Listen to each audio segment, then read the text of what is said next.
지식재산 경쟁력이 기업의 흥망까지 좌우하는 시대. 다가올 세계는 뛰어난 기술 인재가 국가의 이정표가 되는 무한 가능성의 시대다. 우리나라의 경우 생산의 3요소 중에서 인적 자원뿐이 없습니다.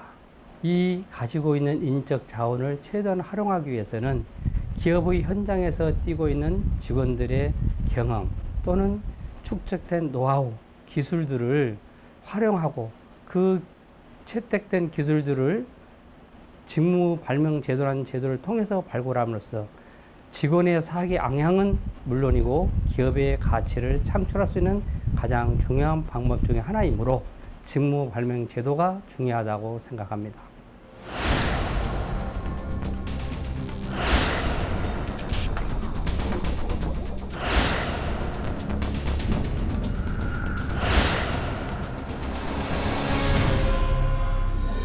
사건의 그 핵심 문제는 그 국내 기업의 그릇된 인식의 문제라고 할 수 있겠습니다. 회사에 소속된 직원들의 발명이 전적으로 회사의 소유라고 생각하는 것이죠. 기업들은 회사를 위한 발명에 왜 대가를 지불해야 하는 것인지, 그리고 얼마를 지불해야 하는 것인지, 이에 대한 명확한 길잡이인 직무발명 제도가 올바르게 정착될 때 보다 가치 있는 발명이 창출될 수 있다는 것을 기억해야 합니다. 직무 발명 제도가 단순히 기업과 개발자 간의 분쟁과 소송을 막아주는 것만은 아니다. 산업기술 유출 피해액 3년간 5조 6천억 원. 최근 3년간 기술 유출 경험이 있는 기업은 전체 13%. 기술 유출 한 건당 평균 피해액 약 16억 7천만 원. 국회 지식경제위원회의 조사 결과에 따르면 기술 유출의 원인은 90% 이상이 금전적 유혹에 의한 매수 또는 처우에 대한 불만이었다. 산업기술 유출 문제 해결의 실마리 역시 직무 발명 제도에 있었다. 정원인 발명자의 회사 이탈과 기술 유출을 막기 위해서라도 회사 내의 직무 발명 규정을 보다 명확하게 해야 할 필요가 있습니다. 직무 발명 제도는 이제 선택이 아닌 필수 조건이며 최선의 방어인 동시에 가장 강력한 공격인 것입니다.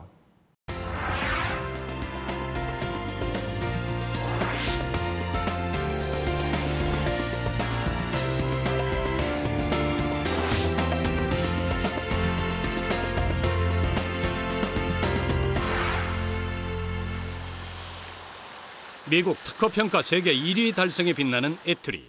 간단히 장점을 설명을 드리면 그 저력은 직원들의 직무 발명을 촉진시키는 안정화된 시스템에 있다. 발명의 중요도에 기초한 평가를 통해 등급을 나누고 등급에 맞는 차별적인 관리로 경쟁력 있는 특허를 창출하는 구조.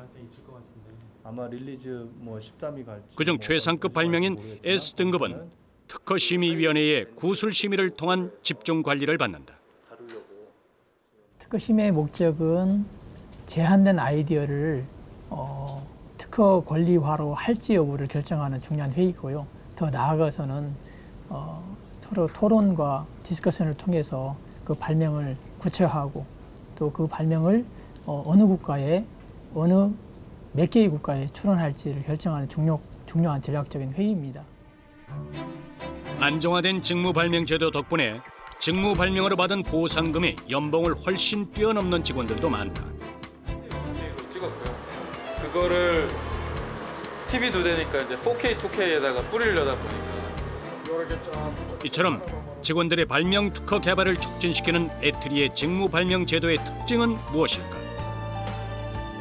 에트리는 직원들의 창의성을 우대하는 동시에 아이디어의 적극적인 사업화와 파격적인 인센티브 제도를 통해 직원들의 발명 특허 의욕을 고취시키고 있다. 이건 이제 케이블 쪽에서 그 하향 상향 쪽 그 모뎀 개발합니다. 큰 보드까지 들어가니까. 정은식 박사 역시 직무 발명 제도가 의욕적인 연구의 동기라고 말한다. 저희가 하는 일이 연구다 보니까 거기에서 이제 여러 가지 이제 질문 방향이 나오게 되는 거고요.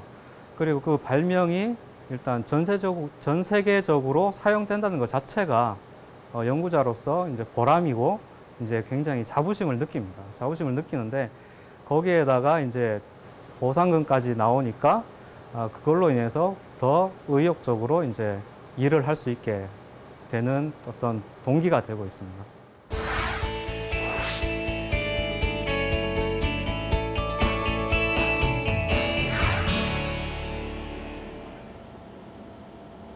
신기술 개발의 원동력으로 직무 발명 제도를 활용하는 기업들이 늘어나고 있다. 전기 전자 부품 토탈 솔루션 전문 기업 사마컨덴서는 직무 발명 제도가 활성화되기 시작한 1994년부터 최근까지 100개 이상의 특허를 창출해냈다. 사마컨덴서가 자랑하는 시스템의 강점은 직무 발명에 대한 보상이다. 특허에 대해서 우리가 등록할 때와 그다음에 출원할 때를 이제 구분하게 되는데요. 출원할 때 기본적으로는 저희가 이제 최저 20만 원으로 시작을 합니다. 거기 각 그레이드에 따라서 일단은 특허 출원 보상금에 대해서는 100만 원까지 나오고요. 그다음에 이제 우리가 실시를 많이 했을 때 실시했을 때는 첫 해에 해서 저희가 맥스 1억까지 줄 수 있게요.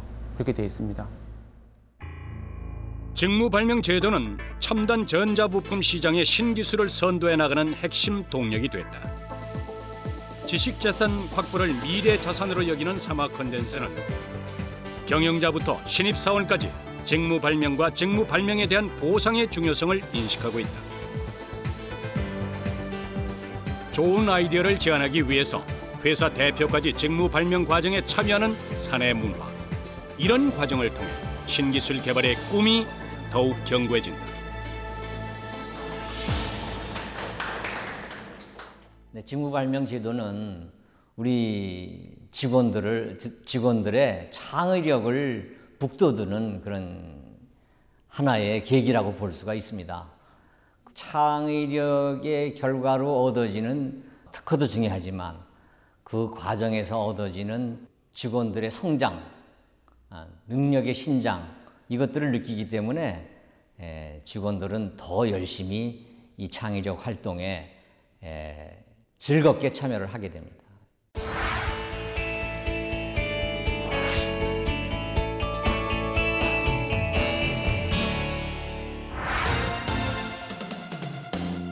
직무 발명 제도의 질적인 개선으로 경쟁력을 촉진시키는 기업도 있다. 산업기계 제조 기업인 LS 엠트론이 그 주인공. 1999년 제도 도입 이래 총 3차례에 걸쳐 직무 보상 규정을 개정했다. 1999년도에 저희 회사로서는 최초로 직무 발명 보상 제도를 이렇게 도입을 하게 됐는데요. 중요도에 대해서 깊게 이해를 못했기 때문에 직무 발명이란 제도 자체가 그다지 활성화되지 않았었습니다. 그 사이에 2001년도, 2002년도에 걸쳐서 그 외국 기업들이 특허 공세가 심화가 되었고 2003년도에 그동안 도입했던 직무 발명 보상 제도의 그 보상 수준보다 훨씬 더 많이 강화를 하는 쪽으로 개정을 하게 되었고요. 2006년도에 그 직무 발명에 관계된 국가 법령인 발명진흥법이 개정이 되었고요. 그에 따라서 저희 회사는 그 즉시 개정된 직무 발명법이 반영이 될 수 있도록 직무 발명 보상 대책을 또 다시 개정을 했고요. 직무 발명 제도의 개정 효과는 직원들이 먼저 인지했다. 직무 발명제 하고 나서는 이제 제가 관련한 업무 분야에 관련해서 어떻게 하면 특허를 좀 더 이제 잘 쓸 수 있고 다음에 이제 좀 더 이제 실행 가능한 특허를 낼 수 있는지 많이 고민하게 됐습니다. 저희 입장에서는 좀 더 그 금액적으로나 이런 걸 앞으로 좀 선지급하는 개념이 포함되어 있어서 좀 더 저는 나아졌다고 생각을 하고 있습니다.